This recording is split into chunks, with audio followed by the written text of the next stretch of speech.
possible and real, not really a possible, but a real theater for misuse by criminals to endanger public safety and security. Thirikari kugerera wabici ya kugitira data ni makinyeire TikTok na kumoria mekire mitaratara iria ikugitira maundu ma andu na kumahe gitio, maheane uhoro gukumakirora miaka na kuhitha uhoro uria ungikorwo wa guthukangia na marumirire mawatho na mitaratara. Current law, which is the Data Protection Act of 2019, as supplemented by the Data Protection Regulations, require data controllers and data processors, including now TikTok, because TikTok falls in the category of data controllers and data processors.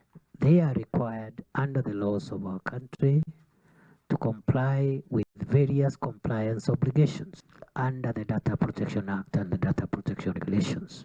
The compliance requirements include implementing data protection deliberately, and this includes implementing the data protection principles in an effective manner, integrating and implementing appropriate technical and organizational measures to protect personal data and register, and they are also required to register as data controllers or data processors with the Office of the Data Protection Commissioner. Girifotera Muthingi TV, Getwo Wagishi wa Wachira.